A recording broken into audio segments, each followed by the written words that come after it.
हाँ, जैसा कि आप सबको पता है कि विस्तस जो बुक है इसमें सारी चैप्टर स्टोरियाँ हैं, सारे चैप्टर क्या है, पूरी पूरी कहानियाँ हैं। और ये जो चैप्टर नंबर 4 है ये भी एक कहानी है, ठीक है, द एनिमी। ये भी ज़बरदस्त तरीके से पढ़ेंगे इसको, बहुत बड़ी कहानी है, लेकिन आपको करना है क्या, छोटा सा एक ही काम करना है कि अपने पूरे ध्यान को सिर्फ यहीं पर लगा के रखना है और पूरी स्टोरी आपको समझ लेनी है। कंप्लीट चैप्टर समरी है, इंपॉर्टेंट क्वेश्चन आंसर भी इसके अंदर है, कंप्लीट वन शॉट अपन इसमें कंप्लीट करने वाले हैं। तो स्टार्ट करें चैप्टर 4 द एनिमी। पहले अपन कहानी का निचोड़ पहले ही जान लेते हैं कि इस चैप्टर में है क्या। तो ये जो चीज़ है मैं बॉक्स में बंद कराऊँ ना, ये इस कहानी की मेन डिमांड है, इट्स लाइक ये पूरी कहानी का निचोड़ है, ठीक है। द एनिमी एक जापानी डॉक्टर की कहानी है, ठीक है। ये डॉक्टर सदाओ, इसका नाम क्या है डॉक्टर का, सदाओ। सदाओ एक कठिन परिस्थिति में पड़ जाता है। कब पड़ जाता है, जापान और अमेरिका के बीच युद्ध चल रहा है, ठीक है। और ये अमेरिकी बंदी समुद्र में बहकर, जो अमेरिकी बंदी है ना, वो जो जेल में होते हैं, वो बंदी समुद्र में बहकर सदाओ की चौखट पर आ जाता है, जहाँ सदाओ रहता है ना, वहाँ वो पहुँच जाते हैं। फिर अब एक जापानी होने के नाते उनका कर्तव्य बनता है कि उस आदमी को पुलिस को सौंप दे, क्योंकि ये तो जापान का है, वो अमेरिका का, दोनों के बीच लड़ाई है, तो ये तो इसका ये फर्ज बनता है कि वो उसको सौंप दे, इसका फर्ज बनता है। परंतु वह व्यक्ति बुरी तरह घायल है, उसको क्या करें, उसका सबसे पहला काम इलाज करें। तो डॉक्टर होने के नाते, क्योंकि डॉक्टर सदाओ, और डॉक्टर कोई भी हो, डॉक्टर को भगवान का रूप क्यों कहा जाता है, क्योंकि डॉक्टर को ये सिखाया जाता है, डॉक्टर जान बचाते हैं जीव की, और डॉक्टर को कहा भी यही जाता है कि जहाँ तक पॉसिबल हो इंसान की जान बचाओ। पहला काम है वो जीवित रहे। जैसे कि अपन क्या करते हैं कि जहाँ तक टीचर का क्या फर्ज होता है कि जहाँ तक वो सबसे पहले बच्चे की साल बचाओ, साल बचे, मतलब वो कम से कम पास पहले होए, उसके बाद परसेंटेज है। इसीलिए जितने भी कैप्सूल, इंपॉर्टेंट क्वेश्चन, ये टेस्ट क्यों चलाए जाते हैं, ये इसीलिए चलाए जाते हैं। तो वैसे डॉक्टर होने के नाते सदाओ को प्रशिक्षण मिल रहा था, ट्रेनिंग की मिल रही थी कि जहाँ तक पॉसिबल हो उन्हें प्रत्येक व्यक्ति का जीवन बचाना चाहिए। इसलिए उस आदमी की राष्ट्रीयता की परवाह, ऐसा नहीं कि मैं राष्ट्रीयता दिखाऊंगा, नहीं ये तो हमारा दुश्मन देश का है, पला नहीं यार, इंसानियत भी तो एक चीज़ है। तो आदमी की राष्ट्रीयता की परवाह न करते हुए उसका जीवन बचाते हैं। इस प्रकार ये कहानी राष्ट्रीयता की भावना के ऊपर मानवता की जीत है, क्योंकि इंसानियत भी तो एक चीज़ है। राष्ट्रीयता फाष्ट्रीयता बातें लास्ट की, पहले इंसान की, अपने जैसे अपन पढ़ा था, पहले भी एक चैप्टर पढ़ा था अपने, उसके अंदर भी जो देखा था कि वो किस हिसाब से पाकिस्तान के लाहौर का नमक लेके आ जाती है ना, तो बहुत मज़ेदार स्टोरियाँ हैं। इसको अपन स्टार्ट करते हैं, ये तो निचोड़ था छोटा सा, अब अपन स्टार्ट करते हैं कहानी। स्टार्ट यहाँ से। विश्व युद्ध का समय चल रहा था, एक अमेरिकी कैदी लहरों के साथ बहते हुए किनारे पर आ जाता है। वह मरने की स्थिति में है, घायल है बहुत ज़्यादा। वह जापानी डॉक्टर की चौखट पर पाया जाता है, चौखट के ऊपर आ जाता है लहरों में तैरता हुआ, क्योंकि इनके घर भी समुद्र के किनारे हैं, ठीक है। क्या शानदार घर होता होगा। क्या उसे डॉक्टर होने के नाते उसे बचाना चाहिए या फिर देशभक्ति होने के नाते सेना को सौंप देना चाहिए, ये क्वेश्चन उस सदाओ के सामने खड़ा हो गया। बस अब स्टार्ट करते हैं सदाओ की बात। डॉक्टर सदाओ होकी का घर जापान के समुद्र किनारे के एक स्थान पर बना हुआ था, जहां बचपन में अक्सर खेले थे। वे पत्थर का बना नीचा वर्गाकार घर एक ऐसे शंकर समुद्र किनारे के ठीक ऊपर चट्टानों पर स्थित था, जिसके किनारे पर झुके हुए चीड़ के पेड़ थे, चीड़ के पेड़। और हर कोई, जैसे कि जब बचपन होता है तो सदाओ भी अपने नंगे पाँव से, क्योंकि शूज़ के साथ में तो स्लिप हो जाते हैं पैर, तो चीड़ के पेड़ों पर चढ़ा करते थे अपने पैरों को टिका के। हर कोई वैसे ही चढ़ता है, नॉर्मल बात है। जैसा कि उन दक्षिण समुद्र में लोगों को नारियलों के लिए ऊपर चढ़ते हुए देखा था, तो ये भी चीड़ के पेड़ पर चढ़ते थे। और उनके पिता उन्हें बहुत बार समुद्रों के द्वीपों पर ले गए थे, ठीक है। समुद्र जो था ना, सीज, वहाँ आइसलैंड के पास में ले गए उनके पिताजी, और वे अपने बराबर में खड़े उस छोटे से बहादुर लड़के मतलब सदाओ से कभी ये कहना नहीं भूले थे कि हमेशा कहते थे उनके पिताजी कि वहाँ वे द्वीप, वे जापान के लिए भविष्य की ओर पहला कदम है। ये कहा करते थे कि ये द्वीप है ना, वो जापान का फ्यूचर है, ठीक है। सदाओ ने गंभीरतापूर्ण पूछा था कि हम उनसे कहाँ कदम रखेंगे। तो उनके पिता ने उत्तर दिया था कि कौन जानता है हमारे भविष्य की सीमा कौन निश्चित कर सकता है, क्योंकि विश्व युद्ध चल रहा था, ठीक है। और ये तो इस बात पर निर्भर करता है कि हम इसे कैसा बना पाते हैं या बनाते हैं, ठीक है। सदाओ ने ये बात अपने मस्तिष्क में बैठा ली थी, क्योंकि वे अपने पिता की कही, ये बिंदी हटा देना, पिता की कही बात, प्रत्येक बात मानते थे। अपने ऐसे पिता की जो कभी उनसे मजाक करते थे। ध्यान रखना, मजाक नहीं करते थे, पिताजी हमेशा सीरियस रहते थे। हम कभी मजाक नहीं करते थे, नहीं उनके साथ खेलते थे। लेखक जो अपने एकमात्र पुत्र के लिए असीमित कष्ट उठाते थे, ठीक है। इस राइटर जो लेखक जो कि अब एकमात्र बेटा है उनका, इनके लिए हमेशा वो कष्ट उठाते थे, जैसा कि हर कोई पिता अपने बेटे के लिए करता है। सदाओ जानते थे कि उनके पिता उनकी शिक्षा की सबसे अधिक परवाह करते हैं। इस कारण से उन्हें, इसके पिताजी चाहते थे कि ये डॉक्टर बने, बहुत अच्छा डॉक्टर बने, ठीक है। इसलिए उन्हें सर्जरी और दवाइयों के बारे में सब कुछ सिखाने के लिए 22 साल की एज में इनको अमेरिका भेजा गया था और वे 30 साल की आयु में वापस लौटे थे अपने वापस, ठीक है, और जापान। तो उनके पिता ने अपनी मृत्यु से पहले उन्हें न केवल एक सर्जन बल्कि एक वैज्ञानिक के रूप में भी प्रसिद्धि होते हुए देख लिया था। ऐसी बात नहीं है, पिताजी का सपना साकार भी हो गया था। पिताजी डॉक्टर बनाना चाहते थे लेकिन ये डॉक्टर सर्जन तो बन ही गया, उसके साथ में अच्छा वैज्ञानिक भी बन गया जब तक पिताजी की डेथ हुई थी। अब हुआ क्या, क्योंकि वे एक ऐसी खोज को पूरा कर रहे थे जो घावों को पूरी तरह साफ बना देती, इसलिए उन्हें सैनिकों के साथ विदेश नहीं भेजा गया था। साथ ही वे जानते थे कि इस बात का हल्का सा खतरा था कि वृद्ध जनरल को एक ऐसी स्थिति के लिए ऑपरेशन, यानी जिसको हम शल्यक्रिया बोलते हैं, उसकी आवश्यकता पड़ सकती थी, जिसके लिए अभी उसका दवाइयों से इलाज किया जा रहा था। और इस संभावना को ध्यान में रखते हुए सदाओ को जापान में रखा गया था, क्योंकि जनरल जो थे वो बूढ़े थे, उनकी सेवा करने के लिए इनको यहीं पर रखा गया, न कि आगे विदेश भेजा गया। फिर क्या हुआ, अब समुद्र में बादल उठ रहे थे। पिछले कुछ दिनों में अप्रत्याशित गर्मी, रात में सर्द लहरों बहुत बालन वाला था, इसे घना कोहरा ले आई थी, ठीक है, ये हो गया, हाँ, बहुत बालन वाला से घना कोहरा ले आई। सदाऊ धुंध को समुद्र किनारे के पास थे, एक छोटे से द्वीप की बाहरी सीमा को ढकते हुए, फिर रेंगते हुए घर के नीचे समुद्र किनारे पर आकर चीड़ के पेड़ों से लिपटते हुए देख रहे थे। कुछ मिनटों में कोहरा घर को भी घेर लेने वाला था। तब वह कमरे में जाते या उनकी पत्नी हाना उनके 2 बच्चों के साथ उनकी प्रतीक्षा कर रही होती, लेकिन इसी क्षण दरवाज़ा खुला और उसने हाना ने बाहर देखा तो वे अपने किमोनो के ऊपर एक गहरे नीले रंग की ऊनी अहोरी पहने हुए थी और वह स्नेहपूर्ण उनके पास आई और उनके हाथ में अपना हाथ डाल दिया और जबकि वे खड़े रहे, मुस्कुराए और कुछ नहीं बोले। वे हाना से अमेरिका में मिले थे, लेकिन उन्होंने उनके प्रेम में पड़ने के लिए तब तक प्रतीक्षा की थी जब तक कि उन्हें पक्का विश्वास नहीं हो गया था कि वह जापानी थी। ये विश्वास करने के लिए कहीं अमेरिका के तो नहीं है, ये जापानी थी। जब तक उन्होंने वेट किया, हालांकि फाइनली उनकी शादी हो गई। यदि वे शुद्ध प्रजाति की नहीं होती तो उनके पिता उन्हें कभी स्वीकार नहीं करते। उनके पिताजी ने यह कहा था क्योंकि उनके पिताजी में थोड़ी बहुत देशभक्ति थी।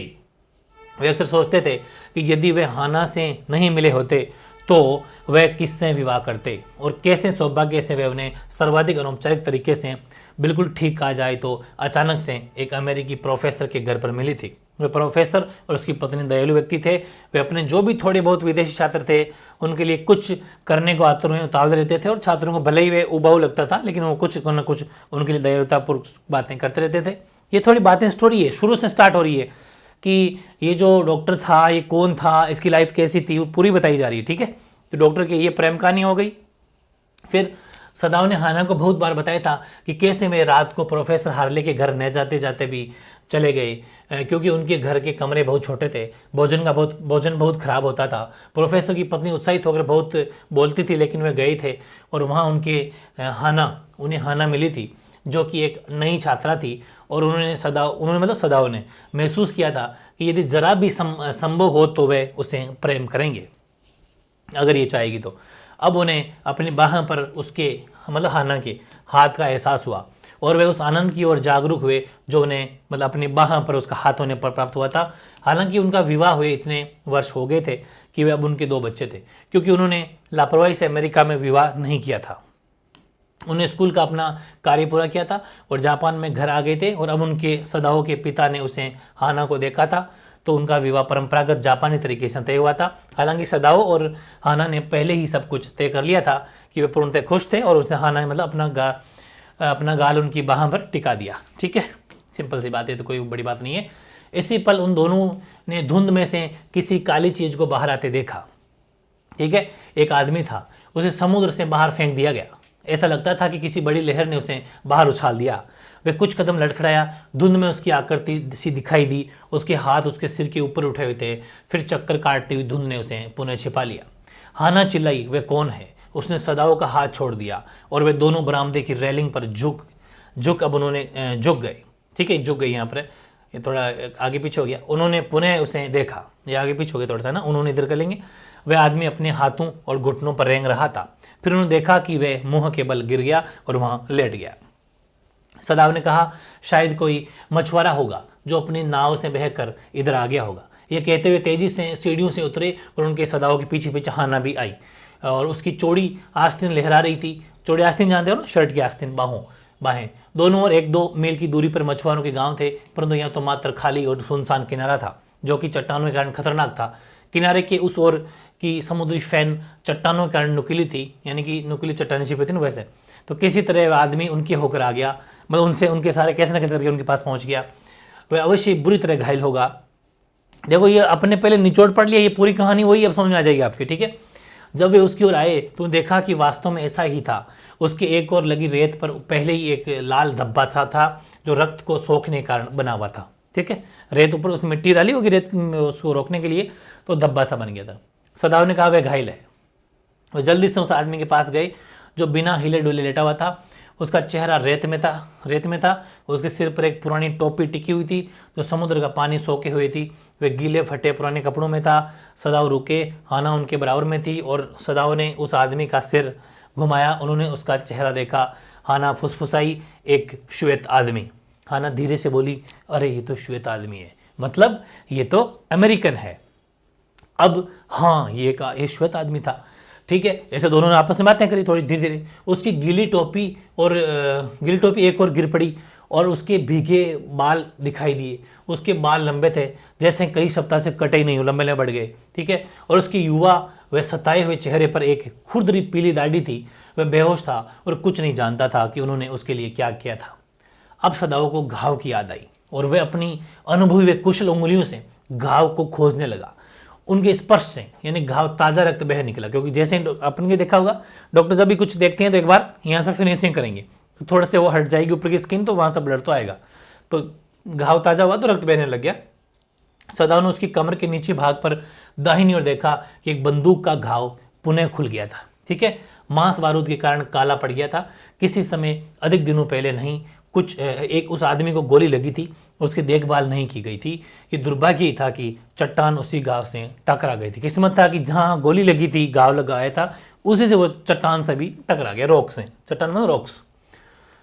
हाना पुनः गंभीर आवाज में फुसफुसाई, अरे इसका कितना खून बह रहा है। अब धुंध ने उन्हें पूरी तरह ढक लिया और दिन के उस समय कोई भी उधर नहीं आ रहा था। मछुआरे घर जा चुके थे और कभी कभी आने वाले किनारे पर खोजने वालों को लगा होगा कि शाम हो गई है। सदाव बुदबुदाए, हम इस आदमी का क्या करें। लेकिन ऐसा लग रहा था कि उनके प्रशिक्षित हाथ अपनी मर्जी से चल रहे थे। वे उस आदमी के यानी खून के बहाव को रोकने का हर संभव प्रयास कर रहे थे। उन्होंने घाव को समुद्री काई से भर, जो काई होती है ना नीली नीली सी, उस काई से भर दिया जो किनारे पर फैली होती थी। वह आदमी को अपनी बेहोशी में ही दर्द से करारा, परंतु जागा नहीं। बहुत दर्द से वो आवाज़ लगाई उसने, कराहा, लेकिन जागा नहीं वो। सदाव अपनी बात का उत्तर देते हुए बोले, सबसे अच्छा यही होगा कि हम उसे वापस समुद्र में डाल दें, कोई इलाज नहीं है इसका। और अब जबकि उस क्षण के लिए एक रक्त का बहाव रुक गया था, तो वे खड़े हुए और उन्होंने अपने हाथों में रेत झाड़ी। फिर हाना अपनी ही धुन में बोली, हाँ निस्संदेह यही सबसे अच्छा होगा। लेकिन वे उस स्तर आदमी को टकटकी लगाकर देखती रही। सदाव ने कहा, यदि हम एक श्वेत आदमी को अपने घर में शरण देंगे तो हम गिरफ्तार हो जाएंगे, क्योंकि दुश्मन है, वो दुश्मन देश का बंदा है। और यदि हम उसे एक कैदी के रूप में सौंप देंगे तो निश्चित ही मर जाएगा, क्योंकि जेल में तो फिर इसको कोई देखेगा नहीं, मारा जाएगा। हाना ने कहा, सर्वाधिक दयालुता का काम यही होगा कि हम उसे वापस समुद्र में छोड़ दो। लेकिन उनमें से एक भी नहीं हिला। अब हिम्मत किसी की नहीं हो रही, ट्राई करने हैं, लेकिन करे कैसे यार, इंसानियत है, वो ऐसा कैसे कर सकते हैं, क्योंकि वो तो इस तरह, वो तो बेहोश है। उस तरह आदमी, बेहोश आदमी को एक कौतूहल भरी नापसंदगी के भाव से टकटकी लगाकर देख रहे हैं कि यार करें तो क्या करें, फंस गए तैयार, इसको घर पे ले जा नहीं सकते, गिरफ्तारी हो जाएगी, वापस भी छोड़े हैं तो यार कैसे किसी इंसान को मार सकते हैं। हाना फुसफुसाई, ये किस देश का है। सदाव ने कहा, ये कुछ अमेरिकी लगता है। उन्होंने उसकी फटी हुई टोपी हाथ में ली। वहाँ लगभग मिट चुके धुंधले से कुछ शब्द थे। वे बोले, किसी अमेरिकी युद्धपोत का नाविक है ये। उन्होंने उसे लिखे हुए जो लिखा था उसे पढ़ा था, अमेरिकी नौसेना ऐसा लिखा था उस पर, अमेरिकन नेवी।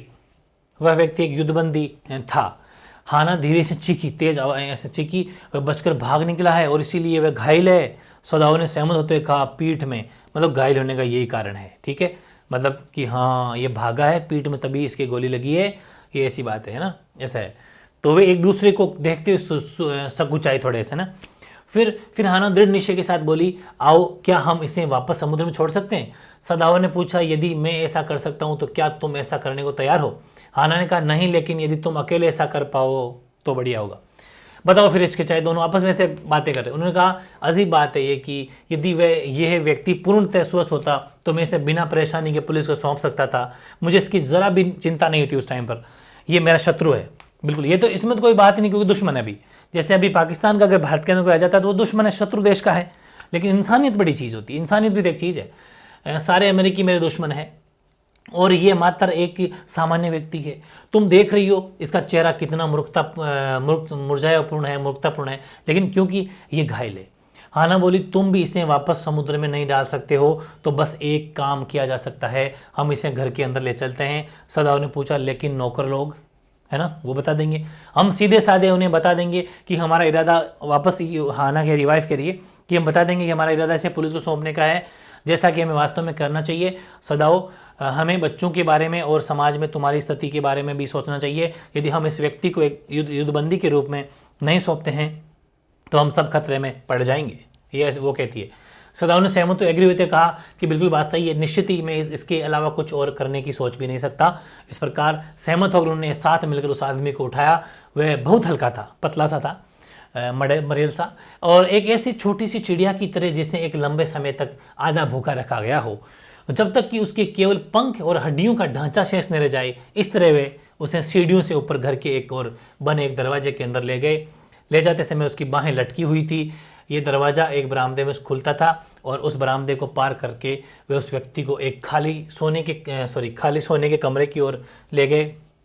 ये सदाओ के पिता का सोने कमरा हुआ करता था। पिता की डेथ हो चुकी है, पहले वो यहाँ सोया करते थे और उनकी मृत्यु के बाद ये कम प्रयोग में नहीं लिया जाता था, अभी खाली पड़ा है।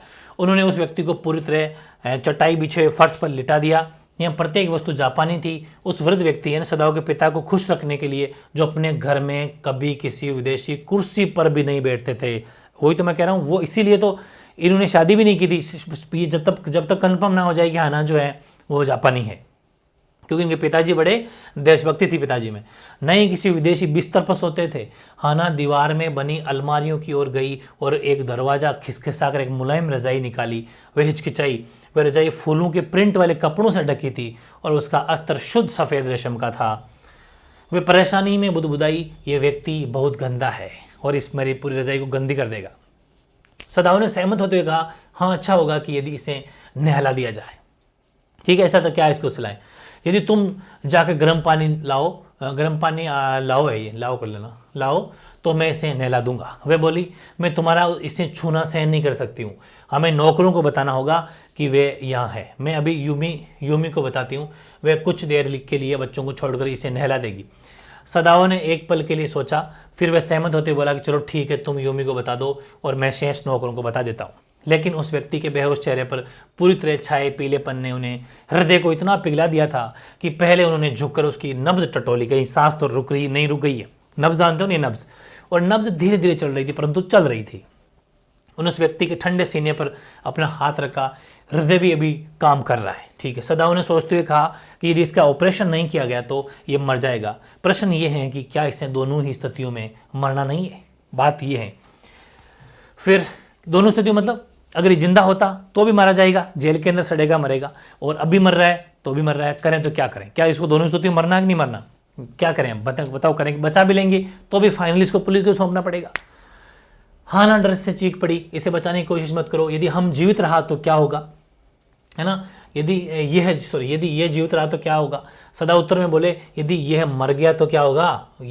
वह उस स्थिर पड़े आदमी को टकटकी लगाकर देखते हुए खड़े रहे। इस व्यक्ति में अवश्य ही असाधारण जीवन शक्ति होगी, अन्यथा ये अब तक तो मर गया होता। लेकिन वह बहुत युवा था, शायद 25 वर्ष का भी नहीं होगा। हाना ने पूछा तुम्हारा मतलब इसके ऑपरेशन से मरने से है? सदाओ ने कहा हाँ। हाना ने कहा इस बात पर संदेह के साथ विचार किया कि मतलब इसने ये कहा, डॉक्टर ने, सदाओ ने कहा कि मैं ऑपरेशन अगर कर दूं और क्या पता ऑपरेशन से ही मर जाए तो फिर मेरे ऊपर नाम आ जाएगा, क्योंकि ये भी एक चीज़ है, तो अब क्या करें। और जब उसने उत्तर नहीं दिया हाना ने ना, तो सदाओ मुड़े और बोले कुछ भी हो इसका कुछ तो करना ही होगा और पहले उसे नहलाना होगा। वह तेजी से कमरे के बाहर गए और हाना उनके पीछे पीछे आई। वह उस श्वेत आदमी के साथ अकेले नहीं छोड़ना चाहती थी, अकेले बिल्कुल, क्योंकि उसको डर था क्या पता ये कहीं नाटक कर रहा हो, है ना, कुछ भी हो सकता है। अमेरिका छोड़ने के बाद उसने ये पहला श्वेत व्यक्ति देखा था और अब इन व्यक्ति का उन लोगों से कोई संबंध नहीं लग रहा था, जिन्हें वे अमेरिका में जानती थी। हालांकि अमेरिका में वो भी पड़ी हुई है, लेकिन अब नहीं, मतलब नहीं है। जब दुश्मन हो जाती है तो फिर वो दुश्मनी है। यहाँ वह उसका शत्रु था। जीवित या मृत दोनों स्थितियों में वो एक मुसीबत खड़ी हो गई इनके सामने। वह बच्चों के कमरे की ओर मुड़ी और पुकारा, यूमी। लेकिन बच्चों ने उसकी आवाज़ सुन ली और उसे एक क्षण के लिए अंदर जाकर उन्हें देखकर मुस्कुराना और अपने छोटे लड़के के साथ खेलना पड़ा, क्योंकि वो 2 मिनट फिर जाना पड़ेगा। बच्चों ने आवाज़ सुन ली कि मम्मी यहीं पर है, तो थोड़ी सी 2 मिनट की राजी करके वापस आ गई। 3 माह का बच्चा था। बच्चे के मुलायम काले बालों के ऊपर से वह हल्के से बोली, यूमी मेरे साथ आओ। यूमी ने उत्तर दिया, मैं बच्चे को बिस्तर पर लिटा दूँ। मतलब वो यूमी इज़ लाइक जो उनकी बच्चों को संभालने वाली थी वो। तो वह तैयार है। वह यूमी के साथ बच्चों के कमरे के बराबर वाले सोने के कमरे में गई और लड़के को अपनी बाहों में लिए खड़ी रही, जबकि यूमी ने फर्श पर सोने वाली रजाइयाँ बिछाई और बच्चे को उनके बीच में लिटा दिया। फिर हाना 23 कदमों में से और बिना कोई आहट किए रसोई में गई। उनके मालिक ने उन्हें अभी बताया था कि उसके दोनों नौकर सहमे हुए थे। बूढ़े माली ने, जो कि घर का नौकर भी था, अपनी मूछ के जो थोड़े से बाल थे वे भी खींच लिए। उसने हाना से 2 टूक कह दिया, माली को इस श्वेत आदमी के घाव का इलाज नहीं करना चाहिए। मतलब हर नौकर में देशभक्ति है, ठीक है। अब क्या होगा, इस श्वेत आदमी को मर जाना चाहिए। पहले से गोली लगी, फिर समुद्र ने इसे पकड़ लिया और अपनी चट्टानों से चोट पहुंचाई, ठीक है। यदि मालिक बंदूक और समुद्र के लिए जो घाव ठीक करते हैं तो हम बंदूक और समुद्र हमसे बदला लेंगे अगर हमने ऐसा कर दिया, क्योंकि देखो देशभक्ति बड़ी चीज़ है, हम हमारे देश के साथ गद्दारी कर रहे हैं बोले, ऐसा कहा उन्होंने। हाना ने शिष्टता से उत्तर दिया, मैं तुम्हारी कही बात उन्हें बता दूंगी। लेकिन वह स्वयं भी डरी हुई थी। हालांकि वे उस बूढ़े व्यक्ति की तरह अंधविश्वासी नहीं थी, इतनी अंधविश्वास नहीं थी, क्योंकि वो बूढ़ा व्यक्ति तो अंधविश्वासी होता है कि हमें माफ़ नहीं करेंगे, हमें समुद्र माफ़ नहीं करेगा, ऐसा थोड़ा ना होता है कोई। क्या एक शत्रु की सहायता करने में कभी भला हो सकता है? फिर भी उसने यूमी से गर्म पानी लेकर उस कमरे में आने को कहा जहाँ श्वेत आदमी था। वह सीधे गई और कमरे के बीच के जो पार्टीशन स्क्रीन है उसको पीछे खिसकाया, ठीक है। और सदाओ अभी वहाँ नहीं थे। यूमी उसके पीछे पीछे आई और उसने अपनी लकड़ी की बाल्टी नीचे रख दी। फिर वह उस श्वेत आदमी के पास गई। अब उसने, यूमी ने देखा तो मोटे होठ जिद में भींच गए, ठीक है। वह बोली, मैंने कभी किसी श्वेत आदमी को साफ नहीं किया है, अब मैं इस इतने गंदे श्वेत आदमी को साफ नहीं करूंगी। ये लो साहब, ये ने मना कर दिया। फिर हाना कठोरता से उस पर चिल्लाई, बोली, तुम वह सब करोगी जो तुम्हारा मालिक तुम्हें आदेश देगा। यूमी के गोल भावहीन चेहरे पर विरोध का ऐसा हिंसक भाव आया कि हाना एक कारण भी डर गई। आखिरकार यदि नौकर कुछ बता दे तो क्या वे उससे उल्टी बात नहीं बताएंगे जैसा कि वास्तव में होता? ये भी दिक्कत है। अब इनको भी डर लगा, क्या पता नौकरों को ज़्यादा परेशान कर दे, ये कहीं बाहर हमारी बात अफवाह फैला देंगे। हाना के सम्मान के साथ बोली, तुम क्या समझती हो, हम उसे केवल इसलिए होश में लाना चाहते हैं ताकि हम उसे कैदी के रूप में सौंप सकें। यूमी ने कहा, मुझे इससे कोई मतलब नहीं है, मैं एक गरीब व्यक्ति हूँ और ये मेरा कार्य नहीं है। हाना ने विनम्रता से कहा, तो कृपया वापस अपना काम करो। यूमी तुरंत कमरे से निकल गई, लेकिन इससे हाना उस श्वेत आदमी के साथ अकेली रह गई। यदि यूमी की हट यानी कि जिद आए, उसके क्रोध ने उसे नेथा में रखा होता तो हाना इतनी डरी होती कि वह मतलब वहाँ वह नहीं रह पाती। वह बहुत गुस्से से बुदबुदाई, मूर्ख यूमी, क्या ये इंसान नहीं है? और ये एक घायल ऐसा इंसान नहीं है, ये घायल है, एक ऐसा इंसान है, मैं इसकी मदद करनी चाहिए। अपने स्वयं की श्रेष्ठता के दृढ़ विश्वास में वे आवेग में झुकी और बंधे हुए फटे पुराने कपड़ों को खोल दिया जिनसे वह श्वेत आदमी ढका हुआ था। जब उसने उसके सीने पर से कपड़े हटा दिए तो उसने यूमी के द्वारा लाए हुए छोटे से साफ तौलिए को भाप निकलते हुए गर्म पानी से डुबाया और सावधानी से उसका चेहरा साफ किया।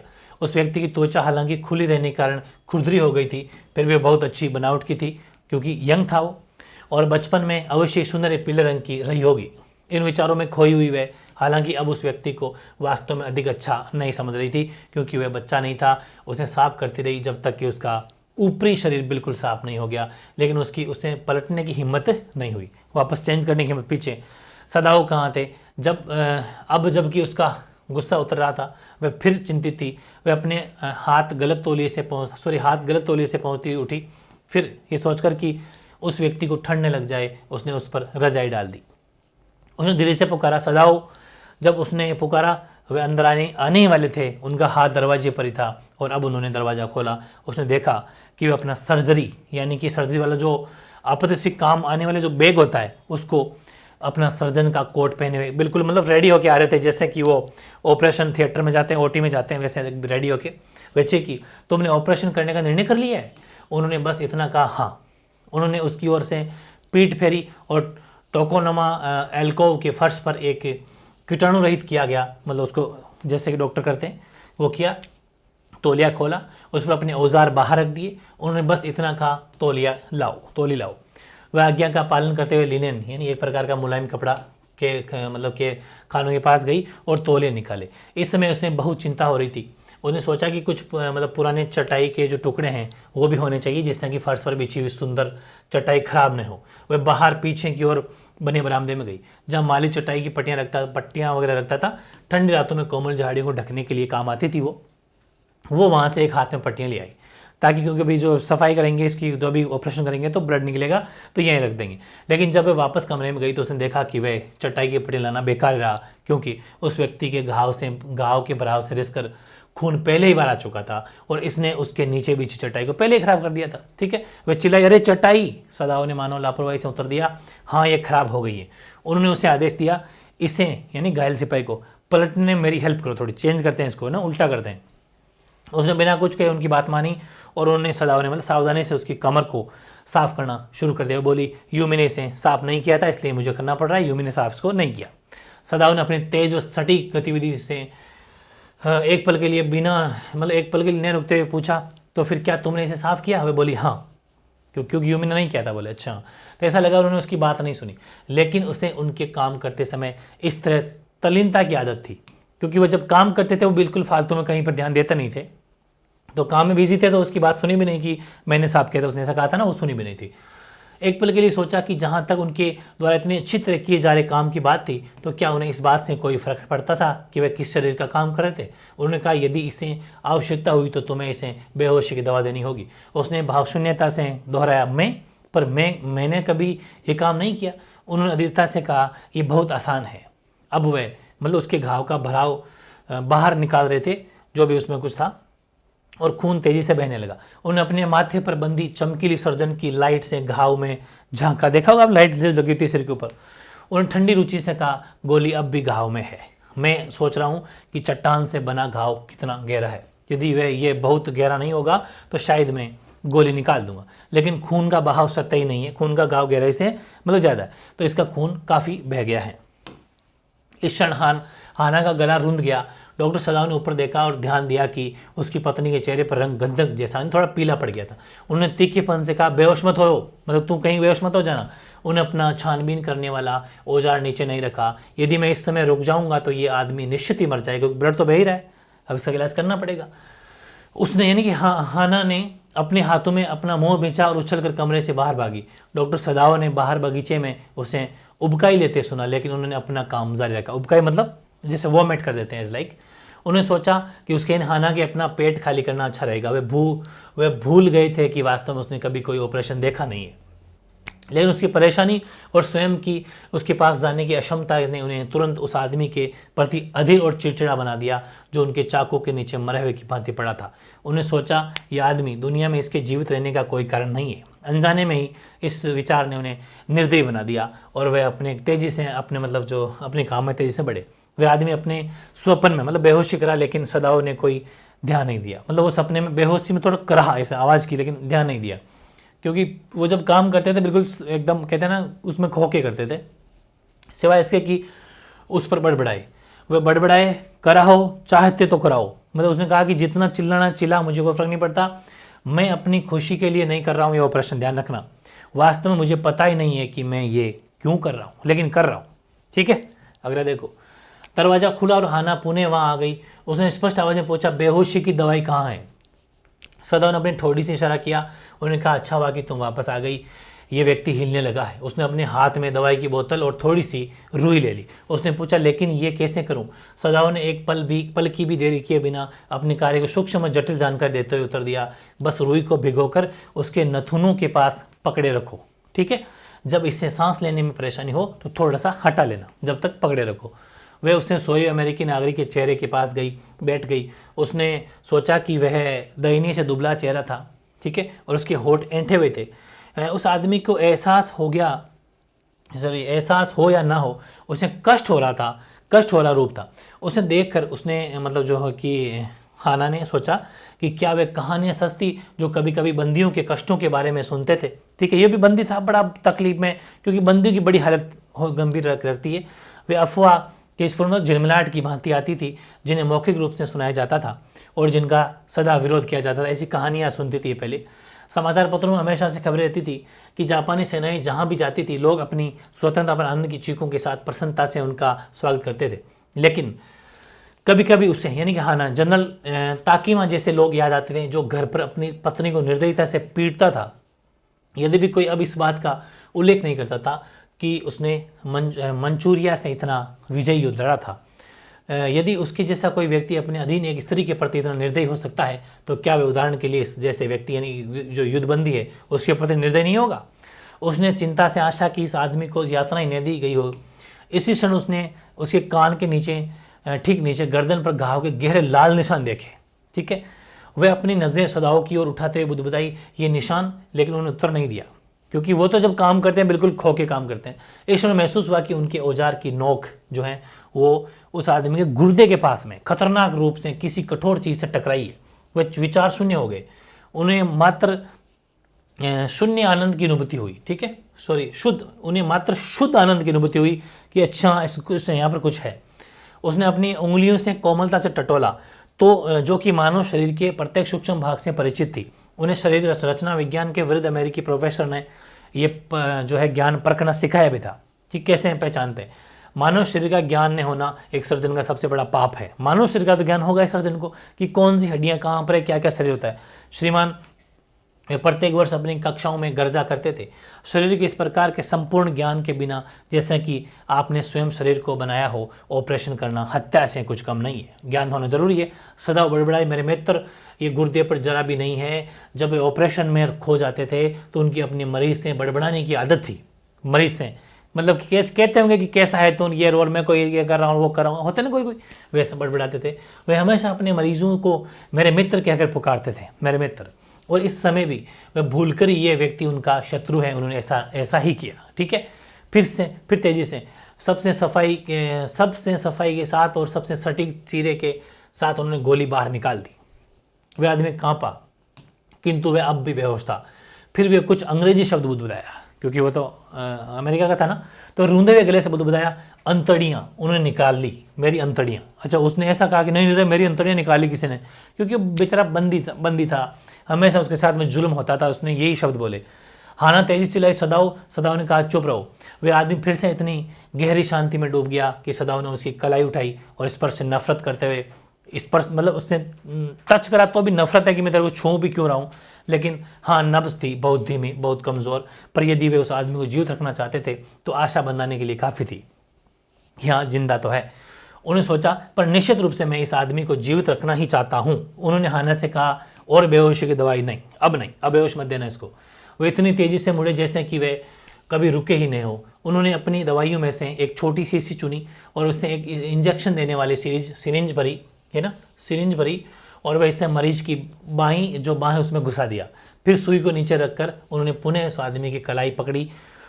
उनकी उंगली के नीचे नब्ज 1-2 बार फड़फड़ाई, फिर मजबूत होती गई। इसका मतलब हाँ, नब्ज तेज हो रही है। जब नवयुवक जागा तो वह युवक बहुत कमज़ोर था। जब उसने पता चला कि वह कहाँ था, वह उसकी नीली आंखें इतनी भयभीत दिखी कि हाना ने स्वयं को माफ़ी मांगने के लिए बाध्य अनुभव किया। उसने उसे भोजन परोसा, क्योंकि कोई भी नौकर कमरे में नहीं आता, तो फिर उन्होंने परोसा। जब वह पहली बार अंदर आई तो उसने देखा कि वह किसी भयावह चीज़ के लिए तैयार होने के लिए अपनी थोड़ी बहुत शक्ति बटोर रहा था। उसने उससे विनम्रता निवेदन किया, डरना मत। वह आश्चर्य से बोला, तुम अंग्रेजी कैसे बोलती हो? उसने उत्तर दिया, मैं काफ़ी समय अमेरिका में रही हूँ। उसने देखा कि वह उस बात का उत्तर देना चाहता था, परंतु दे नहीं पाया, इसलिए वह घुटनों के बल झुकी और चीनी मिट्टी की चम्मच से विनम्रता पर उसे खाना खिलाया। उसे अनिच्छा पूर्वक ही सही, पर उसने भी खाया। उसकी भी इच्छा वैसे नहीं थी, लेकिन खा लिया। हालांकि वे उसे पसंद नहीं करती थी, फिर भी उसे सांत्वना देने के लिए पिघलती हुई बोली, अब तुमसे जल्दी ही ताकत आ जाएगी। उसने उत्तर नहीं दिया। जब सदाओ ऑपरेशन के बाद 30 दिन अंदर आए तो उन्होंने उस नवयुवक को बैठे हुए पाया। उसका चेहरा उस प्रयास के कारण रक्तहीन यानी सफ़ेद हो गया था। सदाओ चिल्लाए, लेट जाओ, मरना चाहते हो क्या? बैठा क्यों है, मरेगा क्या? तो उन्होंने ज़बरदस्ती उस आदमी को धीरे से और ताकत लगाकर लेटा दिया और उसके घाव की जांच की, मतलब जो कि ठीक हो रहा है कि नहीं हो रहा है, जैसे कि डॉक्टर चेक करते हैं। उन्होंने डांटा, यदि तुम इस प्रकार का काम करोगे तो तुम मर सकते हो। वह लड़का बुदबुदाया, तुम मेरे साथ क्या करने वाले हो। वह इस, क्योंकि देखो लड़का भी, क्योंकि होता क्या है कि वही बेचारा, यही बात है कि सताया हुआ है, तो इस समय मुश्किल से 17 वर्ष का लग रहा था। 17, क्या तुम मुझे यानी पुलिस को सौंपने वाले हो, उसने ये कहा। तो एक क्षण के लिए सदाव ने उत्तर नहीं दिया। उन्होंने अपनी जांच पूरी की और फिर उस आदमी को जो रेश में रजाई ओढ़ा दी। उन्होंने कहा, मैं स्वयं नहीं जानता हूं कि मैं तुम्हारे साथ क्या करूंगा, मुझे वास्तव में तुम्हें पुलिस को सौंप देना चाहिए। तुम एक युद्धबंदी हो, नहीं मुझसे कुछ मत कहो। जब उन्होंने देखा कि वह नवयुवक कुछ बोलने वाला है तो उन्होंने अपना हाथ उठाया और बोले, जब तक मैं न पूछूं मुझे अपना नाम भी मत बताना। जब तो मैं तेरे से तेरा नाम भी नहीं पूछूं, जब तो मुझे खुद से बता मत देना, ठीक है। उन्होंने एक क्षण के लिए एक दूसरे को देखा और उस नवयुवक ने अपनी आंखें बंद कर ली और अपना चेहरा दीवार की ओर घुमा लिया। वह मुंह बनाकर हल्के से बोला, ठीक है। दरवाजे के बाहर आना सदाओ की प्रतीक्षा कर रही थी। वह तुरंत समझ गए कि वह परेशान है। वह बोली, सदाओ, यूमी ने मुझे बताया है कि नौकरों को ऐसा लग रहा है कि यदि हम इस आदमी को यहाँ और छुपाएंगे तो वह यहाँ नहीं रहेंगे, नौकर चले जाएंगे यहाँ से। वह मुझसे कहती है कि तुम और मैं, यानी सदाओ और हाना, इतने लंबे समय तक अमेरिका में रहे हैं कि हम पहले अपने देश के बारे में सोचना भूल गए हैं। वे समझते हैं कि हम अमेरिकियों को चाहते हैं, ऐसा सोचते हैं। नौकर सोचते हैं कि ये कहीं ना कहीं अमेरिका में रहे थे और आज भी इनके दिल में अमेरिका ही बसा हुआ है, इसलिए इन्होंने इस अमेरिका के आदमी को रख लिया। सदाओ ने कठोरता से कहा, ये सच नहीं है, अमेरिका हमारा शत्रु है, लेकिन मुझे इस बात के लिए प्रशिक्षित किया गया है, यदि मेरे वश में हो तो किसी व्यक्ति को मरने नहीं दूंगा, क्योंकि डॉक्टर का फर्ज होता है कि सबसे पहले जान बचाओ। वह चिंता से बोली, नौकर ये बात नहीं समझ सकते हैं। वह सहमत होते हुए बोले, नहीं, वो ये समझेंगे नहीं, क्योंकि वो तो ज़्यादा पढ़े लिखे नहीं है। उन दोनों में से कोई भी कुछ और कहने की स्थिति में नहीं लगा और किसी तरह घर का कार्य धीरे धीरे चलता रहा। नौकर और अधिक नजर रखने लगे। वे शिष्टाचार बरसने में पहले जैसी ही सावधान रखते थे, परंतु उनकी आंखों में अपने जो मालिक हैं सदाओ और हाना के प्रति थोड़ी भावशून्यता थी, मतलब उतना प्यार नहीं रहा। थोड़ा ऐसा लगता है कि कैसे लोग हैं, हमारे दुश्मन के लोगों को रख लिया। एक सुबह बूढ़े माली ने कहा, ये वो बूढ़ा माली जो था ना, वो तो बहुत भयंकर अंधविश्वासी था, ठीक है। उसने ये बात स्पष्ट कही कि हमारे मालिक को क्या करना चाहिए। उसने माली ने अपने सारा जीवन फूलों के साथ कार्य किया था और काई का तो वह विशेषज्ञ भी था। उसने सदाओ के पिताजी के लिए जापान के सबसे अच्छे काई के बगीचों में से एक बनाया था, ठीक है। वह उस चमकीले हरे काई के कालीन को लगातार साफ करता रहा, जिससे कि एक भी पत्ती या चीड़ के पेड़ की नुकीली पत्ती उसकी सतह के मखमल को खराब नहीं कर दे। अब उसने बोलते बोलते एक झाड़ी से एक कली को नोकते हुए कहा, मेरे पुराने मालिक का बेटा सदाओ बहुत अच्छी तरह जानता है कि उसे क्या करना चाहिए। जब वह आदमी मृत्यु के इतना निकट था तो उन्होंने उसका खून क्यों नहीं बह जाने दिया, ठीक है, क्यों नहीं बह जाने दिया। रसोईया घृणापूर्वक, ये सभी बोल रहे हैं, सब अपनी अपनी राय दे रहे हैं। कोई नौकर तो कह रहे हैं वो, ये कह रहा है अपना माली, और ये कह रसोईया जो खाना बनाता है। रसोई घृणापूर्वक बोली, जो रोटी बनाती है। वह नवयुवक मालिक को जीवन बचाने की अपनी दक्षता पर इतना गर्व है कि वह किसी का जीवन बचा लेता है। उसने दक्षता के एक चिड़िया की गर्दन तोड़ी और फड़फड़ाते उस पक्षी को हाथ में पकड़े रखा तथा उसके रक्त को एक विस्टारिया की बोल की जड़ों में बह जाने दिया। रक्त सबसे अच्छी खाद होता है और उसे बूढ़ा मालिक, उसे रसोई जो है, उस एक भी बूंद बर्बाद नहीं करने देता। यूमी ने दुखपूर्वक कहा, हमें बच्चों के बारे में सोचना चाहिए। यदि उनके पिता को देशद्रोह का अपराधी मान लिया जाता है तो उनका मतलब उन बच्चों का भाग्य क्या होगा, ठीक है। फिर उन्होंने अपनी बातों को हाना के कानों में पढ़ने से रोकने का प्रयत्न नहीं किया। उसको मतलब वो सुनाते रहे कि हमें हाना को सुनाना ही है, ठीक है। उस समय वे पास इब्राहिम ने उस दिन के फूलों को व्यवस्थित करती हुई खड़ी थी और वे जानती थी कि वे जानबूझकर ये बातें कह रहे हैं ताकि मैं सुनूं। ये हाना को सुनाने के लिए कह रहे थे वो, जिससे कि वे सुन सके। अपने हृदय की गहराई में वे भी जानते थे कि वे बात तो सही कह रहे हैं, गलत तो नहीं कह रहे। हाना को ही पता है कि सही है यार, ये दुश्मन है हमारे, लेकिन हम करें तो क्या करें। लेकिन उसका एक और पक्ष भी था कि जिसे स्वयं भी नहीं समझ पा रही थी। ऐसा नहीं था कि वे भावुक होकर उस बंदी को पसंद कर रही थी, वे एक बंदी के रूप में सोचने लगी थी कि उसे कल भी अच्छा नहीं लगा था जब उसने भावनाओं के बहाव में कहा था, जो भी हो मैं आपको बता देता हूँ कि मेरा नाम टॉम है, ठीक है। उसने बता दिया, ठीक है, कि मेरा नाम टॉम है। उसने अब बस हल्के सिर से हिलाया था। उसने कहा, मतलब हाना ने उसकी टॉम की आंखों में अपमानित महसूस करने का भाव देखा था, लेकिन वे उसे शांत करना नहीं चाहती थी। वास्तव में उसके घर में एक बहुत बड़ी मुसीबत थी। जहाँ तक सदाओं की बात है, वे प्रतिदिन घाव की सावधानी से जांच करते थे। आज सुबह अंतिम टांके खोल कर निकाल दिए गए थे और वह नवयुवक 15 दिन में पहले की तरह भला चंगा होने वाला था। सदाओ वापस अपने कार्यालय गए और पुलिस मुख्याधिकारी को इस बारे में सारी सूचना देते हुए सावधानी से एक पत्र टाइप किया। 21 फरवरी को एक भागा हुआ कैदी मेरे घर के सामने समुद्र के किनारे पर बहकर आया गया। इतना टाइप करके उन्होंने अपनी डेस्क की एक गुप्त दराज खोली और उस अधूरी सूचना को उसमें रख दिया।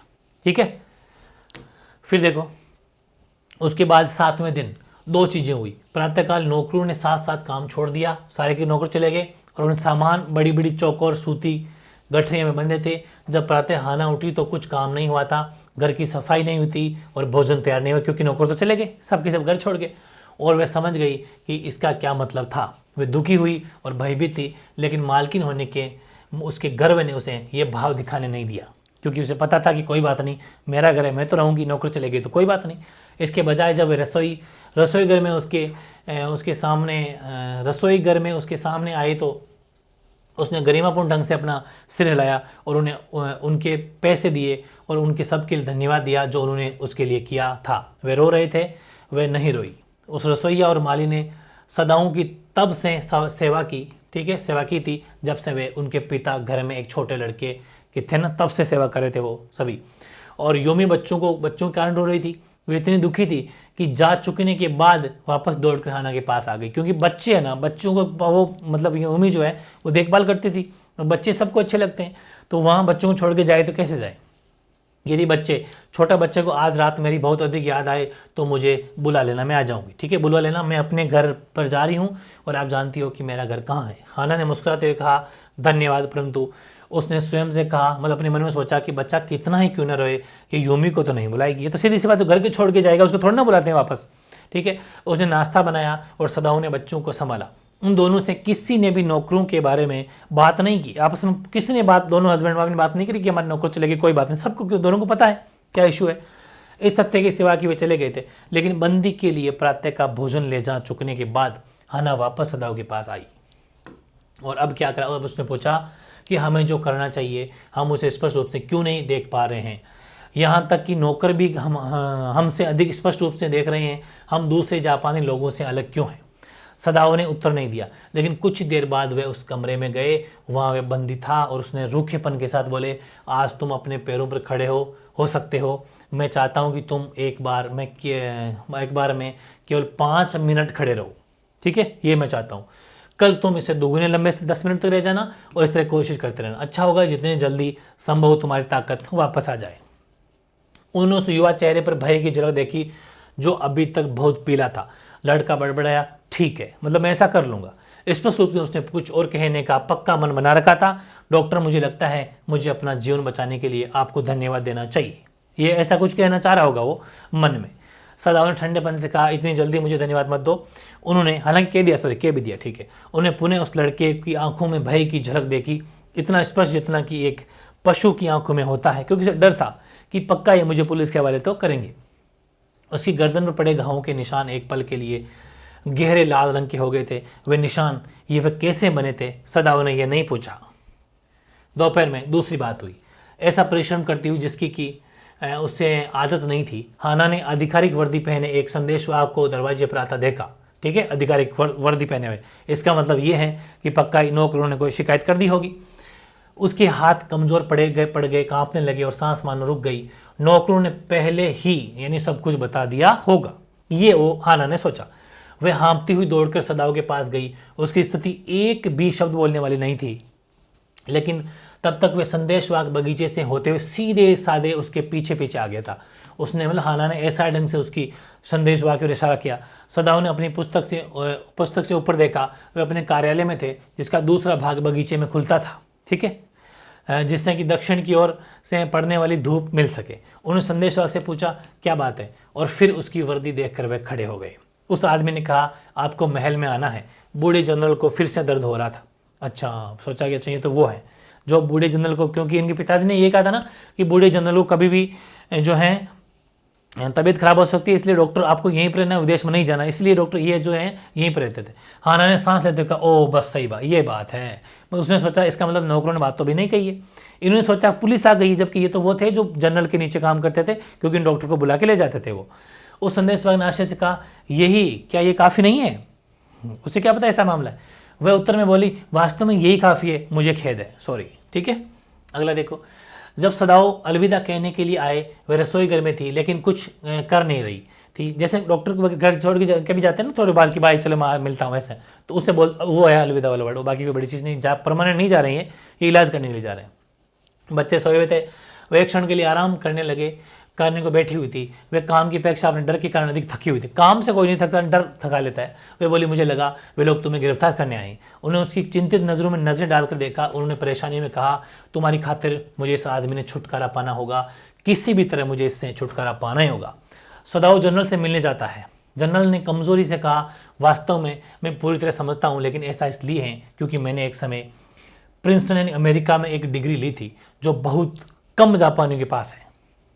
सदाओ ने कहा, महामहिम, मुझे उस आदमी की जरा भी चिंता नहीं है, लेकिन इतनी सफलता के साथ उसका ऑपरेशन करने के बाद। जनरल बोला, हाँ हाँ, इसी कारण तुम मुझे और अधिक अप्रिय लगते हो। स्पष्ट रूप से तो तुम किसी को भी बचा सकते हो, बाकी क्यों, बहुत स्पेशलिस्ट, बहुत ज़बरदस्त डॉक्टर थे।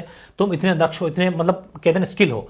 तुम कहते हो कि मैं आज जैसा एक और आघात सहन कर सकता हूँ। सदाओ ने कहा, एक से अधिक भी कर सकता हूँ, एक से अधिक नहीं, सॉरी। फिर जनरल चिंता से बोला, तो फिर निश्चित रूप से मैं तुम्हें कुछ नहीं होने दे सकता हूँ, क्योंकि वो जनरल है, आर्मी में जनरल है, तो उनकी बात सुनेंगे। उसका लंबा पीला जापानी चेहरा भावहीन हो गया, जिसका अर्थ ये था कि वे गहरी सोच में थे। जनरल ने अपनी आंखें मूंदते हुए, मतलब बंद करते हुए, तुम गिरफ्तार नहीं हो सकते। मान लो तुम्हें मृत्युदंड दे दिया जाता है तो अगले दिन मेरा ऑपरेशन होना हो। सदाओ ने सलाह दी, महामहिम, दूसरे सर्जन भी तो हैं। जनरल ने उत्तर दिया, मुझे उनमें से किसी पर भी विश्वास नहीं है। उनमें से सबसे अच्छे सर्जन ने जर्मनी में प्रशिक्षण प्राप्त किया है और वह मेरे मर जाने पर भी ऑपरेशन को सफल मानेंगे। उसने आह भरते हुए कहा, मुझे उनके सोचने के ढंग की परवाह नहीं, ये दया की बात लगती है। हम जर्मन निर्दयता को अमेरिका भावुकता के साथ इससे अधिक अच्छे ढंग से नहीं जोड़ सकते हैं। तो तुम अपने बंदी को मरवा सकते हो, फिर भी मैं आश्वस्त रह सकता हूँ कि ऑपरेशन के दौरान बेहोशी की हालत में तुम जानबूझकर मुझे नहीं मारोगे। जब तुम बंदी को ही नहीं मारा तो ये फिक्स हो गया कि तुम मुझे तो कभी मरने नहीं देगा। जनरल हंसा, उसका हंसने का ढंग अनोखा था। उसने पूछा, एक जापानी होने के नाते क्या तुम इन दो विदेशी तत्वों को एक साथ जोड़ेंगे? सदाओ मुस्कुराए। उन्होंने कहा, मुझे पक्का विश्वास नहीं है, परंतु महामहिम, आपकी खातिर मैं कोशिश करने की इच्छा रखता हूँ। फिर देखो, जनरल अपना सिर हिलाया। वे बोला, मैं जांच का मामला नहीं बनना चाहता हूँ। अचानक उनके स्वयं को कमज़ोर और जीवन की चिंताओं ने अभिभूत महसूस किया। उन चिंताओं से जो कि अधिकारी के रूप में इस तरह के मौक़ों पर आती थी। जब दोहरी जीत संपूर्ण पैसिफिक के ऊपर बड़ी जिम्मेदारी डाल देती है, उसने कुछ चिड़ के साथ कहा, वह दुर्भाग्य की बात है, इस आदमी के बहकर तुम्हारी चौखट पर आना था। ये सदाओ ने विनम्रता से कहा, मुझे भी ऐसा ही लगता है। जनरल ने कहा, सबसे अच्छा ये होगा कि तुम चुपचाप मरवा दिया जाए, इसको मरा दो। एक इलाज, इसको मरवा दिया जाए, तुम्हारे हाथों नहीं, पर किसी ऐसे व्यक्ति द्वारा जो उसे जानता ही न हो। ठीक है, मेरे अपने निजी मारंत वाले हैं, मतलब मारने वाले हैं। मान लो मैं उनसे दो को आज रात या अधिक अच्छा रहे किसी भी रात तुम्हारे घर भेज दूँ, तुम्हें उसका पता होने की ज़रूरत नहीं है। वह हल्की गर्मी आ गई। अब क्या हुआ, ऐसा जब बातें सुनी, हल्की गर्मी आ गई, और इससे अधिक स्वाभाविक क्या होगा कि तुम उसे श्वेत आदमी के सोते समय उसके कमरे का बगीचे वाला दरवाजा वो खुला छोड़ देना, उधर से ले जाएंगे, मार देंगे। सदाओ ने एग्री होते हुए कहा, निश्चित रूप से ये बहुत सौभाग्य रहेगा। वास्तव में वे दरवाज़ा जो प्रत्येक रात्रि इसी प्रकार खुला ही रहता था। ठीक है, ये ध्यान रखना, वह दरवाज़ा प्रत्येक रात्रि इसी प्रकार खुला ही रहता है। जनरल ने जम्बाई लेते हुए कहा, अच्छा है, बहुत योग्य मारने वाले हैं, वे कोई शोर नहीं करते हैं, चुपचाप आके मार देंगे, और वे अंदर अंदर खून बहाने का तरीका जानते हैं। यदि तुम चाहो तो उसके शरीर को भी हटवा सकते हैं, वहाँ से बॉडी को भी। सदाओ ने विचार किया, शायद ये सबसे अच्छा हो महामहिम। हाना के विषय में सोचते हुए वे सदाओं से सहमत, क्योंकि हाना बच्चों को और इनको छोड़ नहीं सकती थी। तो यार बोले कि हाना के, और क्योंकि सदाऊ को कुछ भी हो सकता है, तो फिर हाना का क्या होगा, बच्चों क्या होगा, इसलिए हाना के लिए ऐसा कुछ किया कि ठीक है। हालांकि सदाऊ नहीं चाहते थे कि ऐसा कुछ हो, लेकिन अपने हाना वाइफ के लिए, बच्चों के लिए सदाऊ योजना के बारे में सोचते हुए जनरल के पास अपने जनरल के पास से अपने घर चले गए। इस तरह सब कुछ उनके हाथ से चला जाएगा, वे हाना को कुछ नहीं बताएंगे, क्योंकि वे घर में मरने वालों के विचार से तो बिल्कुल डर जाएगी। वो तो ऑपरेशन देख के डर गई थी, तो मैं ये कह दूँ इसको मारेंगे तो फिर बिलीव नहीं करेगी और घबरा जाएगी। और फिर भी निश्चित रूप से ऐसे लोग जापान जैसे एक निरंकुश राज्य में आवश्यक थे। शासक लोग अपने विरोधियों से और कैसे निपट सकते थे। उन्होंने अपने मस्तिष्क में तर्क के अलावा और कोई वातावरण नहीं बनने दिया उस समय, जबकि वे उस कमरे में गए जहां वे अमेरिकी बिस्तर में था। लेकिन जैसे उन्होंने दरवाज़ा खोला, वही देखकर आश्चर्यचकित हो गए कि वह नवयुवक बिस्तर से बाहर था और बगीचे में जाने की तैयारी कर रहा था। वे अचानक बोल उठे, ये क्या है? तुम्हें तुम्हारा कमरा छोड़ने की अनुमति किसने दी? टॉम ने प्रसन्नता से कहा, मुझे अनुमति के लिए प्रतीक्षा करने की आदत नहीं है। मैं फिर से काफ़ी अच्छा महसूस कर रहा हूँ, लेकिन क्या इस और मांसपेशियां हमेशा अकड़ी रहेगी? ये और पूछता है वो, कहता है कि मैं परमिशन लेने की जरूरत नहीं है मेरे को। सदाऊ ने आश्चर्य से पूछा, ऐसा है? वह बाकी सब कुछ भूल गए। वे बुदबुदाए, अब मुझे लगता है मैंने इस चीज़ का इलाज किया था। उन्होंने उस आदमी की शर्ट का किनारा उठाया और ठीक होते हुए घाव को ध्यान से देखा। उन्होंने कहा, यदि व्यायाम से फ़ायदा नहीं हो रहा है तो शायद मालिश से होगा। उस नवयुवक ने कहा, इससे मुझे कोई खास फर्क नहीं पड़ता। उसके दाढ़ी के सुनहरे पीले कठोर छोटे बालों के नीचे उसका चेहरा दुबला पतला था। बोला, कहो डॉक्टर, मुझे आपसे कुछ कहना है। यदि मैं आप जैसे जापानी से न मिला होता तो आज मैं जीवित नहीं होता। मैं जानता हूँ। सदाऊ ने सिर झुकाया परंतु बोल नहीं पाई। टॉम गर्मजोशी से कहता गया, निश्चित रूप से मैं ये जानता हूँ। एक कुर्सी को पकड़े हुए उसके बड़े दुबले हाथ उंगलियों के जोड़ों पर से सफ़ेद थे। मेरा मानना है कि यदि सभी जापानी तुम्हारे जैसे होते तो युद्ध ही नहीं होता। सदाऊ ने कठिनाई से कहा, शायद, और अब मुझे लगता है अच्छा रहेगा तुम वापस बिस्तर पर चले जाओ। उन्होंने उस लड़के को सहारा देकर वापस बिस्तर में लिटाया और फिर झुके। उन्होंने कहा, शुभ रात्रि, गुड नाइट। फिर देखो, सदाऊ उस रात ठीक से सो नहीं पाए। वह बार बार जाग जाते। उन्हें लगता कि उन्होंने कदमों की सरसराहट की आवाज़ सुनी है, जैसे कोई आवाज़ आ गई और वो भी मार दिया होगा उसको। कभी लगता कि बगीचे में किसी टहनी के ताड़े जाने हो या किसी ने पत्थर की, मतलब ऐसा लगता ना पेड़ के पत्ते भी हिलते हैं, हम सोचते हैं कि हाँ वो आ गए, क्योंकि आने वाले थे। आवाज़ सुनी, एक ऐसी आवाज़ जैसे कि कुछ लोगों द्वारा किसी बोझ को ले जाने की हो।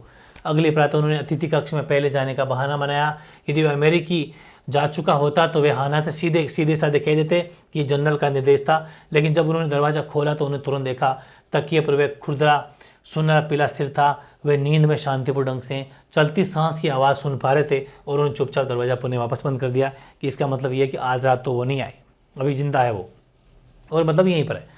उन हाना से कहा, वह सोया हुआ है, उसका इस तरह सोना बताना है कि वह लगभग ठीक है। हाना अपनी पुरानी रट लगाती हुई फुसफुसाई, हम उसके साथ क्या करेंगे, अभी हमेशा यहीं सुलाएंगे क्या इसको? सदाऊ ने अपना सिर हिलाया। उन्होंने वायदा किया, मुझे 1-2 दिन में तय करना ही होगा। लेकिन निश्चित रूप से उन्होंने सोचा दूसरी रात्रि अवश्य ही रात्रि होगी और जिस रात इसका इलाज ट्रीटमेंट हो जाएगा और इसका काम तमाम। उस रात्रि तेज हवा चली। उन्होंने टहनियों के झुकने की और कमरे में 2 हिस्सों में बंटने वाले जो पार्टीशन था उसके खिसकने की आवाज़ सुनी, ऐसा लगा। ठीक है, हाना भी जाग गई। उसने पूछा, क्या हमें जाकर उस बीमार व्यक्ति का हिस्सा यानी कि बंद जो कमरे का जो है वो बंद कर देना चाहिए? सदाऊ ने कहा, नहीं, अब वह स्वयं अपने लिए ये कर सकता है। लेकिन अगली प्रातः वह अमेरिकी अब भी वहीं था। अगले दिन देखा तो फिर वहीं का वो सो रहा था। तीसरी रात्रि अवश्य ही रात्रि होगी। डॉक्टर सोचा चलो आज भी नहीं तो अगले तीसरी रात तो इसकी लास्ट नाइट होगी। हल्की वर्षा में बदल गई। बगीचा टपकते हुए झज्जों और चलते हुए फव्वारों की आवाज़ों से भर गया। सदाऊ कुछ ठीक से सोए, लेकिन वह एक धड़ाम की आवाज़ पर जाग गए और उछलकर अपने पैरों पर खड़े हो गए। हाना चिल्लाई, ये क्या था? उसकी आवाज़ से बच्चा जाग गया और ज़ोर ज़ोर से रोने लगा। मैं जाकर देखती हूँ। लेकिन उन्होंने उसे पकड़ लिया और हिलने नहीं दिया कि नहीं रुक जाओ। वे चिल्लाई, सदाऊ तुम्हें क्या हुआ है? वे बुदबुदाए, मत जाओ। उनके डर ने उसे भी ग्रस्त कर लिया और वह सांस रोक के प्रतीक्षा करती हुई खड़ी रही। वहाँ केवल शांति थी। वे साथ चुपचाप धीरे से वापस बिस्तर पर चले गए। बच्चा उनके बीच में था। फिर भी जब उन्होंने प्रातः अतिथि कक्ष का दरवाजा खोला, नवयुवक वह का वहीं था। वे बहुत प्रसन्न थे कि चलो कोई बात नहीं, पहले ना चुका था और अब खड़ा भी था। उसने कल एक रेजर मांगा था। दाढ़ी बनाने के लिए, ठीक है, दाढ़ी बनाने के लिए। और आज उनके गालों पर हल्का रंग आ गया था। उसने प्रसन्नता से कहा, मैं ठीक हूँ, उसने ये कहा, ठीक है। सदाओं ने अपने थके हुए शरीर पर अपना किमोना पहना। उन्होंने अचानक तय किया कि वह इस तरह एक भी और रात्रि नहीं काट सकते हैं। ऐसा नहीं था कि उन्हें इस नवयुवक के जीवन की चिंता थी, नहीं, बात ये थी कि वे तनाव नहीं झेल सकते। सदाओं ने सहमति में कहा, तुम ठीक हो। उन्होंने अपनी आवाज़ धीमी कर ली। तुम इतने ठीक हो कि मुझे लगता है कि यदि मैं आज रात्रि अपनी नाव उसमें भोजन और अतिरिक्त कपड़ों के साथ किनारे पर लगा दूं तो तुम समुद्री किनारे से कुछ ही दूर स्थित उस छोटे से द्वीप तक उसे खींच सकोगे, मतलब ले जा सकोगे। उस किनारे से इतना निकट है कि इस पर किला बनाने की आवश्यकता महसूस नहीं की गई। इस पर कोई नहीं रहता है क्योंकि तूफान में ये पानी में डूब जाता है, लेकिन ये तूफान का मौसम नहीं है, क्योंकि वैसे आपको पता है ना जापान में कितना भयंकर भूकंप तूफान आते रहते हैं। तुम वहाँ तब तक रह सकते हो जब तक कि तुम किसी कोरियन देश का नाम कि मछुआरे की नाव को पास से गुजरने न देख लो। वे द्वीप बिल्कुल पास से गुजरते हैं क्योंकि वहाँ पानी कहीं फैथम, यानी कि जो पानी नापने की एक इकाई होती है फैथम, ठीक है, फैथम गहरा है। उस नवयुवक ने धीरे धीरे समझते हुए नजरें टिकाकर उन्हें देखा। उसने पूछा, क्या मेरे लिए करना ज़रूरी है? सदाओं ने विनम्रता से कहा, मुझे ऐसा लगता है तुम समझते हो, ये बात छुपी नहीं है कि तुम यहाँ मेरे पास हो, ये बात छुपी नहीं है, सबको पता चल गया है। उस नवयुवक ने पूरी बात समझते हुए सिर हिलाया। उसने ये बस इतना कहा, ठीक है। सदाओं शाम से पहले दोबारा उससे नहीं मिले। जैसे अंधेरा हुआ वे अपनी मजबूत नाव को घसीट कर किनारे पर ले आए और उन्होंने उसमें भोजन व बोतल बंद पानी रख दिया जो वे दिन में चुपके से खरीद लाए थे। साथ ही उन्होंने उसमें 2 रजाइयाँ भी रख दी जो उन्होंने एक सामान गिरवी रखने वाली दुकान से खरीदी थी। उन्होंने नाव को पानी में एक खंभे से बांध दिया क्योंकि ज्वार भाटा ऊंचा था, चांद नहीं चमक रहा था और उन्होंने फ्लैश लाइट के बिना, यानी कि बिना लाइट के काम ये किया था। जब वे घर आए तो उन्होंने अंदर ऐसे प्रवेश किया जैसे कि वे अभी अपने कार्य में लौटे हों और इसलिए हाना को कुछ पता नहीं चला। रात्रि का भोजन परोसते समय वे बोली, आज यूमी यहाँ आई थी। यद्यपि वे यानी इतनी आधुनिक थी फिर भी वे उनके साथ भोजन नहीं करती थी। उसने एक लंबी सांस छोड़ने के साथ कहना जारी रखा, वे बच्चे से लिपटा कर रोई। वे उसे इतना याद करती हैं। सदाओं ने कहा, उस विदेश के जाते ही नौकर वापस आ जाएंगे। कहा कि देखना सारे नौकर वापस आ जाएंगे, बस ये यहाँ से ये जो दौड़िया है ये यहाँ से निकले तो सही, ठीक है। उस रात्रि सोने से पहले वह अतिथि कक्ष में गए और सावधानी से उस अमेरिकी का तापमान, मतलब टेम्परेचर, उसके घाव की स्थिति और उसके हृदय व नब्ज की जांच की। नब्ज अनियमित थी, परंतु ऐसा शायद उत्तेजना के कारण हुआ होगा, क्योंकि थोड़ा अपन जब होते हैं तो अभी हाइपर होते हैं तभी वो थोड़ी तेज हो जाती है धड़कन। और वह नवयुवक होठ आपस में भिंचे हुए थे और आंखें मानो जल रही थी। केवल उसकी गर्दन पर घाव के निशान लाल थे। उसने सदाओं से कहा, मुझे महसूस हो रहा है कि तुम फिर मेरा जीवन बचा रहे हो। सदाओं ने कहा, बिल्कुल भी नहीं, बात बस इतनी है कि तुम्हें यहाँ और अधिक समय तक रखना असुविधाजनक है। उस आदमी को फ्लैश लाइट देने में बहुत झिझके थे, लेकिन आखिरकार उन्होंने उसे फ्लैश लाइट देने का निश्चय कर लिया था। ये एक छोटी सी फ्लैश लाइट थी जो उनकी अपनी थी, जिसे वे रात्रि के समय प्रयोग करते थे जब उन्हें, मतलब मरीजों के पास में बुलाया जाता था। उन्होंने कहा, यदि नाव पकड़ने से पहले तुम्हारा भोजन समाप्त हो जाता है तो बिल्कुल उसी क्षण मुझे 2 प्रकाश संकेत देना। जब सूर्य क्षितिज पर ढले, अंधेरे में संकेत मत देना क्योंकि उसे देख लिया जाएगा।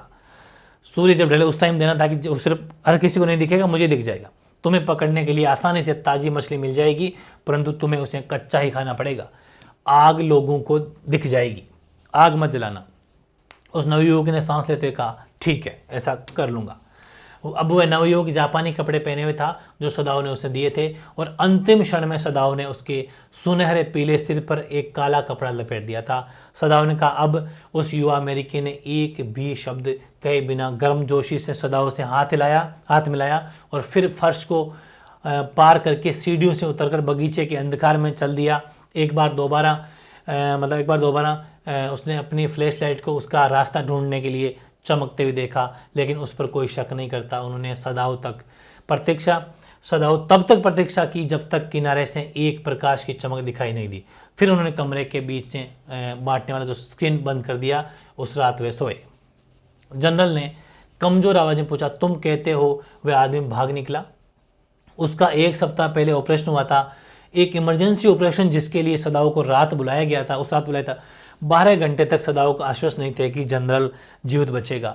उसकी पित्त की थैली बहुत प्रभावित हो गई थी। फिर वह बूढ़ा व्यक्ति पुनः लंबी सांस लेने लगा था और भोजन मांगने लगा था, मतलब अर्थात ठीक होने लगा था। सदाओ कातिलों के बारे में नहीं पूछ पाए थे, जहाँ तक उन्हें पता था, मतलब वे कभी नहीं आए थे, जो मरने वाले थे ना वो कभी नहीं आए थे। नौकर वापस आ गए थे। यूमी ने अतिथि कक्ष की पूरी तरह सफाई कर दी थी और उस श्वेत आदमी की गंध को उसके जो कक्ष से बाहर निकालने के लिए उसमें गंधक जला दिया था, वो जैसे अपन जलाते ना कुछ धुएं वाला, वैसा। किसी ने कुछ भी नहीं कहा था, बस माली गुस्से में था। किसी ने शिकायत नहीं की, देख लो मालिक की है ना अपने, और जो माली था वो थोड़ा गुस्से में था क्योंकि वह सही समय पर गुलदाउदी के फूल नहीं लगा पाया था। लेकिन एक सप्ताह बाद सदाओं ने महसूस किया कि जनरल इतना ठीक हो गया है कि उससे बंदी के बारे में बात की जा सकती है। अब ठीक है, जनरल से बात करते हैं। जब सदाओं ने कहा हाँ महामहिम, वह भाग निकला। वह खांसे, ये दिखाते हुए कि उन्होंने ये सब नहीं कहा जो वे कह सकते थे, लेकिन वे जनरल को और परेशान नहीं करना चाहते थे। लेकिन उसे बूढ़े आदमी जनरल ने अचानक अपनी आंखें खोली। उसने कुछ शक्ति के साथ कहा, वह कैदी, क्या मैंने तुमसे वायदा नहीं किया था कि मैं तुम्हारे लिए उसे मरवा दूंगा? सदाओं ने कहा हाँ महामहिम, आपने वादा मुझसे किया था। लेकिन उस बूढ़े व्यक्ति ने आश्चर्य के लहजे में कहा ठीक है, मैंने ऐसा वायदा किया था, परंतु तुम देख ही रहे हो मैं बहुत कष्ट में था। अच्छा, ये चीज़ है कि उसने कहा था कि, लेकिन वो बूढ़ा व्यक्ति क्या है कि जो जनरल था वो खुद बेचारा उस टाइम पे बहुत ज़्यादा बीमार पड़ गया। हालांकि उसने प्रॉमिस तो किया था कि मैं इसको मरवा दूंगा, लेकिन बीमार पड़ने की वजह नहीं मरवा पाया। मैंने वादा किया था, परंतु देख रहे हो बहुत कष्ट में था। सच ये है कि मुझे अपने अलावा और कुछ सूझ नहीं रहा था।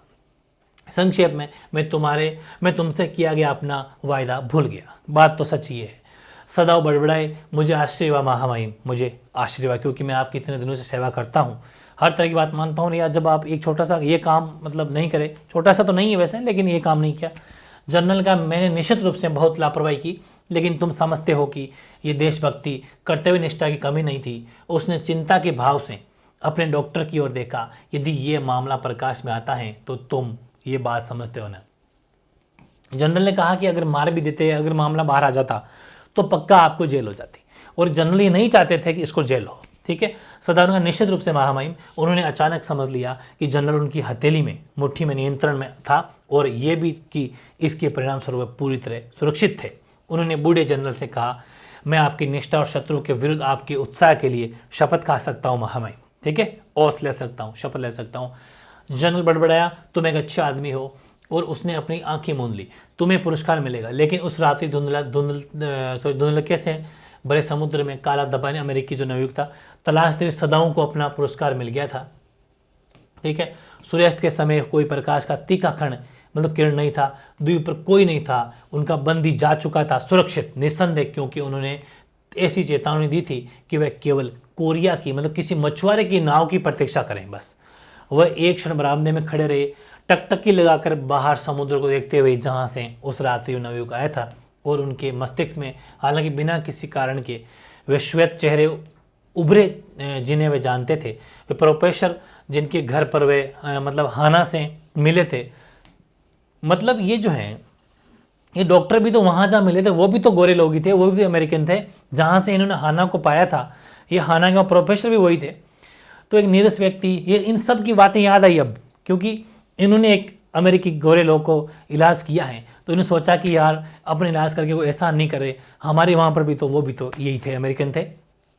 वे नीरस व्यक्ति, उनकी पत्नी जो एक मूर्ख बातूनी महिला थी, दयालु बनने की अपनी इच्छा के बावजूद उन्हें अपने शरीर रचना विज्ञान के वृद्ध अध्यापक याद आए, जो चाकू से दया दिखाने, मतलब वो भी अमेरिकन थे भाई, इन्होंने जिनको डॉक्टर बनाया वो भी अमेरिकन थे, जो चाकू से दया दिखाने मतलब ऑपरेशन करते समय दया भाव रखने के प्रति इतना आग्रही थे। और फिर उन्हें अपनी मोटी और फोर्ड मकान मालकिन का चेहरा भी याद आया, वो भी अमेरिकन थी।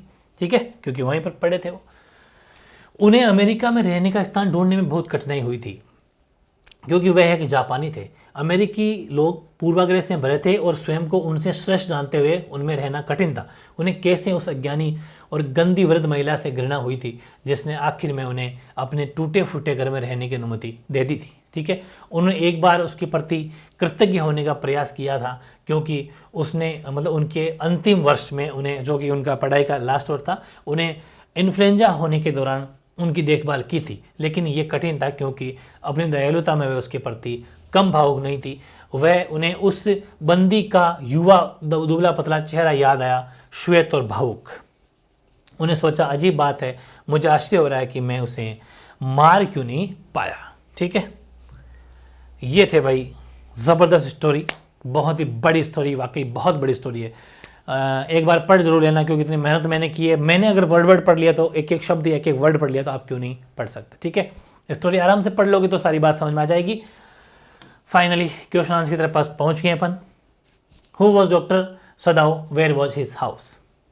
तो doctor Sadao was a famous doctor in Japan और he study surgery and medicine in America. बिल्कुल ये एक प्रसिद्ध डॉक्टर थे जापान के, अमेरिका में पढ़ाई करके आए हैं। His house was built a spot of Japanese courts और it was set up on narrow beach and that outline with band piece. ये कहाँ पर इनका घर था? समुद्र के बिल्कुल किनारे के ऊपर वहाँ पर घर था। बिल्कुल पूरी बातें थ्योरी में पढ़ ली।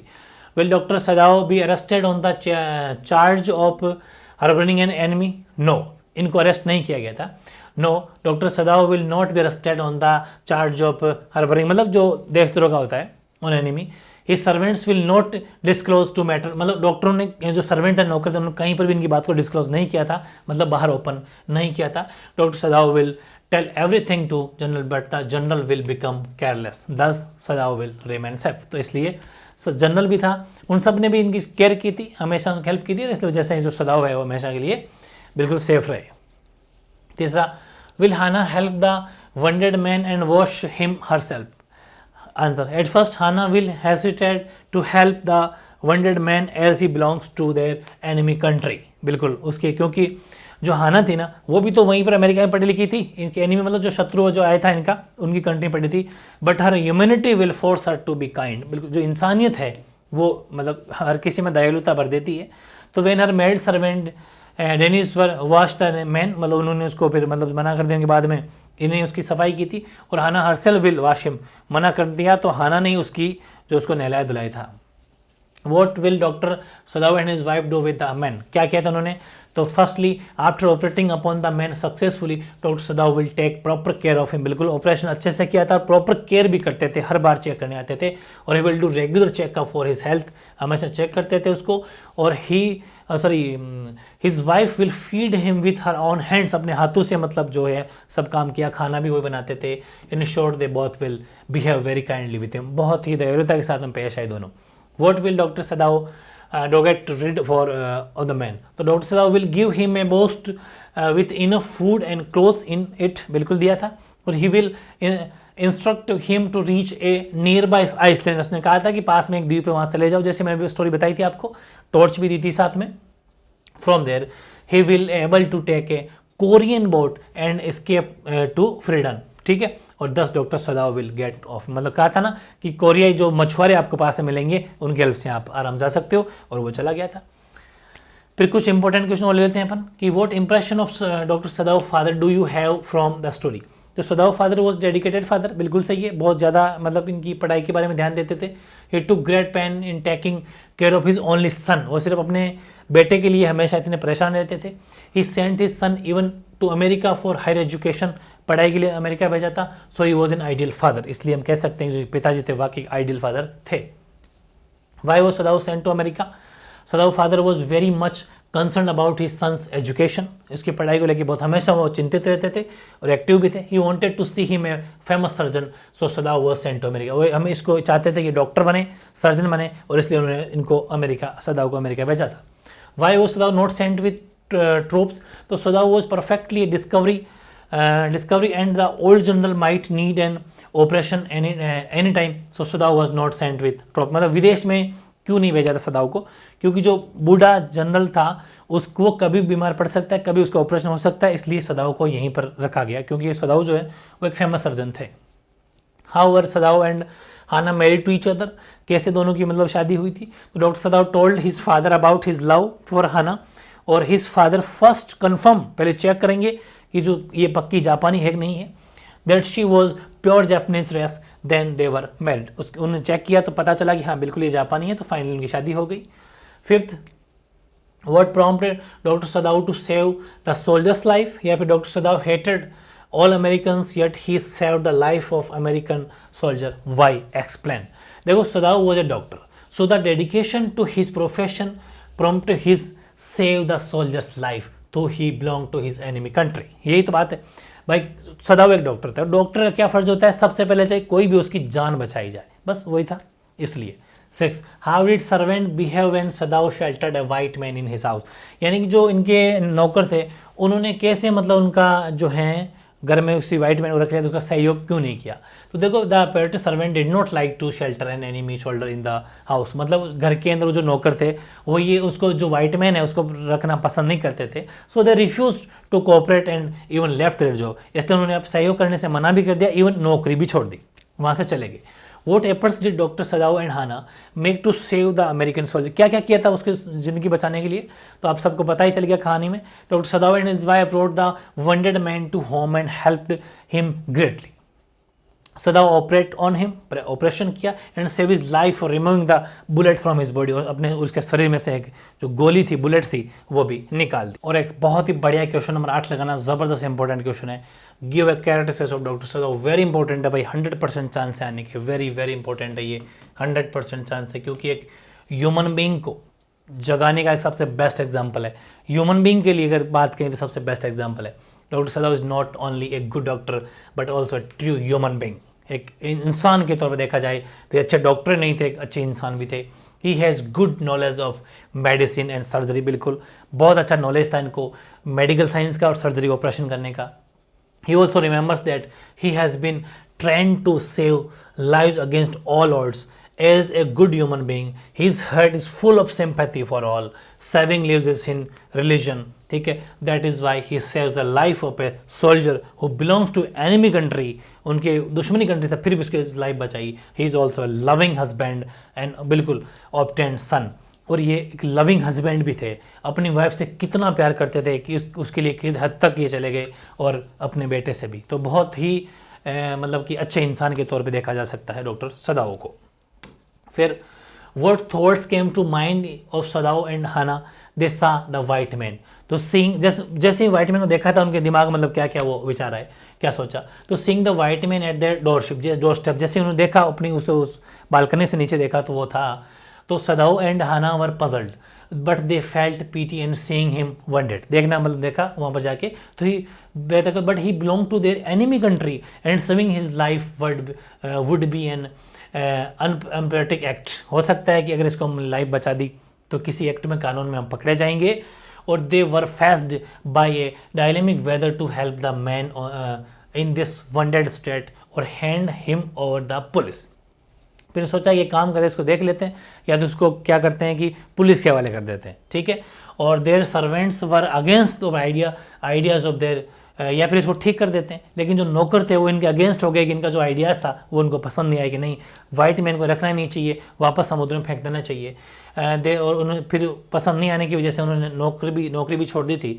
But the doctor and his wife did not change the idea of treating the wounded soldier, लेकिन जो हाना और जो सदाओ थे, दोनों जो हस्बैंड वाइफ थे, इन्होंने ये बिल्कुल भी नहीं सोचा, अपने विचारों पर अडिग रहे, चाहे नौकरों ने नौकरी छोड़ दी, इन्होंने अपने वादे पक्के निभाए और उस उस सोल्जर का इलाज किया।